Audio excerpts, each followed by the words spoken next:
Yo, what's going on, guys? It's your boy Psycho, and I've got another Walking Dead video for you all today. This one is going to be over the topic of the character known as King Ezekiel in The Walking Dead Season 7.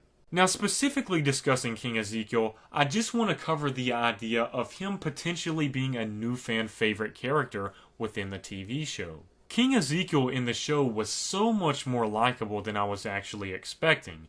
Towards the start of the episode, just like Carol, I was thinking this guy's just kind of ridiculous. He's not realistic. I don't know if he knows what needs to be done to survive and protect his people. I just didn't really take him serious. Even though he did build this great place and have all of these people fall in line behind him, clearly he has some leadership qualities, but it doesn't seem like the kind of qualities that Rick Grimes has. Of course the tiger was badass, but everyone calling him His Majesty. Then you had Jerry, I think, saying deuces. I just want to say that was kind of ridiculous. I know a lot of people like Jerry, but deuces just seemed like he was going too far with it, and it kind of made me cringe just a little bit. That's not to say I don't like the character. I'm just saying that certain piece of dialogue I did not enjoy.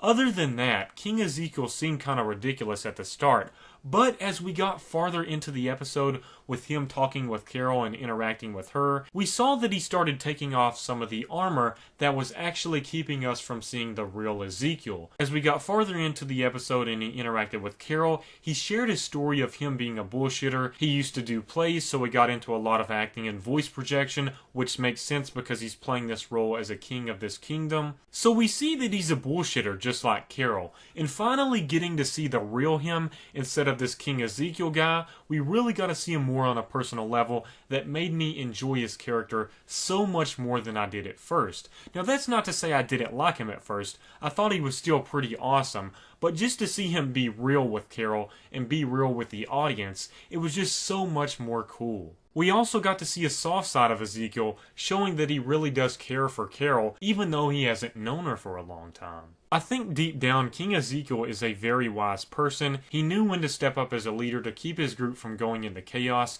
and protect his people. He knows what needs to be done. However, I don't know if he knows what needs to be done on a Rick Grimes level, but he may have his own strategies of being a leader that may give us some variation from the normal Rick Grimes leadership role. Overall, you can't go wrong with someone that has a tiger, is a king of this kingdom place, and has some badass dreadlocks. You just can't go wrong with that. In addition to that, his character being actually likable, that's something that tops the cake as well, and I feel like this could potentially be a new fan favorite character. I found myself absolutely loving this character towards the end of the episode, and I really can't wait to see more interactions with him in the future, and how he will continue to be a leader, and how he actually might change as a leader as well. I just thought I would share this with you guys. Make sure to let me know down in the comment section below of what you think about King Ezekiel. I think Carrie Payton or Kari Payton did a fantastic job with this character. I really didn't know what to expect just because this actor was someone that I hadn't heard of before, and he's kind of this person that comes out of nowhere in my opinion and really just does a spectacular job. Anyways, thank you guys so much for watching once again. If you do want to leave a like on this video, it really supports the channel and future Walking Dead videos, so it really helps out. Thank you guys again for watching. Peace out.